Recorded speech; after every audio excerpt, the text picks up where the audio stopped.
Ini cekul. Ramen. Kentang. Kentang. Potato.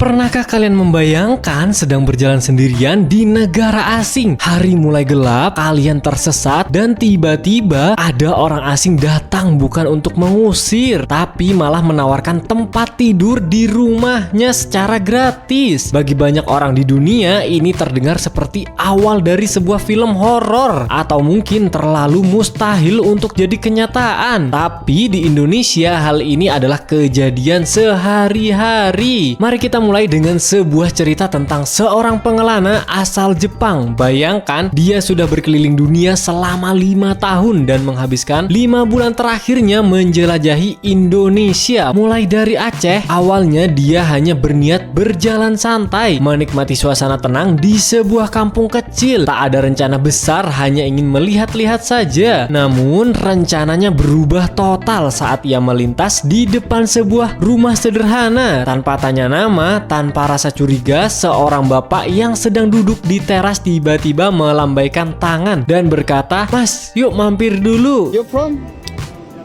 You Jepang. Wow. Bisnis ke mana nih? Keliling dunia kah? Keliling dunia.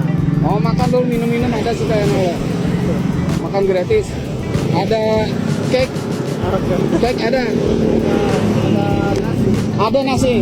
Di negara lain semuanya serba bayar, tapi di sini sepasang bule yang cuma jalan lewat malah langsung disuguhi minuman gratis. Bahkan saat bule itu mencoba menawarkan uang sebagai bentuk terima kasih, warga lokal tersebut menolaknya dengan tegas. Mereka sampai berkata, "The hospitality is incredible," karena mereka belum sempat mengusap keringat di wajah, tapi sudah disambut seperti keluarga lama yang baru pulang. Keramahan kita bukan cuma soal memberikan tempat duduk, tapi juga soal berbagi rasa. Ada momen menarik saat sekelompok mahasiswa KKN sedang asyik merujak di teras. Spontan saja mereka memanggil gerombolan bule yang lewat untuk mencicipi rujak asam segar tersebut. Para bule ini mungkin belum tahu kalau rujak itu dibuat oleh ras terkuat di bumi, alias ibu-ibu dan anak muda kita. Begitu dicicipi, mereka langsung kaget. Katanya pedasnya di luar nalar. Tapi yang bikin mereka lebih heran bukan cuma pedasnya, melainkan fakta bahwa mereka baru lewat sebentar tapi sudah diajak bergabung seolah-olah sudah kenal bertahun-tahun. Pemandangan ini berlanjut saat dua perempuan bule dihentikan oleh warga hanya untuk diajak mampir ke rumah. Mereka tidak duduk di kursi mewah, melainkan duduk di lesehan. Seluruh keluarga berkumpul tersenyum, menyapa hangat, dan menyuguhkan makanan tradisional demi menjamu tamu asing tersebut sebaik mungkin. Inilah wajah asli Indonesia, kebaikan yang datang tanpa diminta. Cerita paling menyentuh datang dari dua bule asal Jerman yang sempat kebingungan setelah diturunkan oleh Grab di pinggir jalan karena tujuan mereka masih sangat jauh. Bayangkan, hari sudah mau malam, jalan mulai berbahaya bagi orang asing yang tidak tahu arah. Di saat itulah muncul pahlawan dalam bentuk seorang ibu-ibu pemobil. Tanpa ragu, ibu ini mengajak mereka menginap di rumahnya. Coast line,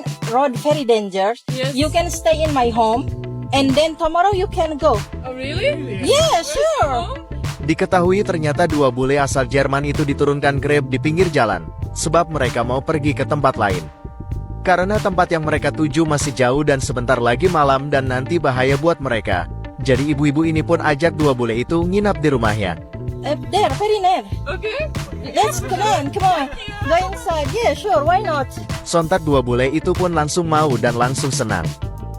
Hal yang sama dirasakan oleh seorang bule Amerika yang keliling Indonesia hanya bermodalkan sepeda dan tenda. Saat dia mencoba izin untuk memasang tenda di halaman rumah warga dekat Danau Toba, dia malah mendapatkan lebih dari itu. Pemilik rumah tidak hanya mengizinkan istirahat, tapi juga membawakannya makanan malam berupa ikan bakar hasil tangkapan sendiri secara gratis. Bule tersebut sampai terharu dan mengatakan ini adalah pengalaman terindah dalam hidupnya. Keakraban di Indonesia itu tidak butuh waktu lama, hanya butuh keberanian untuk menyapa. Di luar negeri, makan bersama orang asing mungkin dianggap beresiko, tapi di sini berbagi adalah cara menunjukkan bahwa seseorang diterima. Bahkan ada cerita lucu saat warga iseng mengajak bule ke acara kondangan atau pernikahan tetangga. Bukannya canggung, bule tersebut malah betah ikut makan malam, bahkan sampai jadi biduan dan berjoget di depan tamu undangan lainnya. Saat pulang pun mereka tetap diberi souvenir layaknya tamu kehormatan. Tidak berhenti di situ, ada juga bule Belanda yang tanpa basa-basi ikut nimbrung makan bersama orang lokal yang membawa jengkol dan kentang. Meski hanya dengan kode sedikit, mereka otomatis dianggap saudara sekampung dan langsung dapat jatah makan. Bagi para lelaki, keramahan sesederhana itu asal ada makanan, kita adalah saudara. Pada akhirnya, turis-turis ini sadar akan satu hal. Mereka datang ke Indonesia mungkin karena ingin melihat keindahan alamnya, tapi mereka pulang dengan cerita tentang manusianya. Jadi buat kalian yang nonton, pernahkah kalian punya pengalaman serupa saat membantu orang asing atau justru dibantu orang tak dikenal di negeri sendiri? Coba tulis cerita kalian di kolom komentar ya. Jangan lupa support channel ini dengan cara klik tombol like dan juga subscribe. See you di next video. Thank you.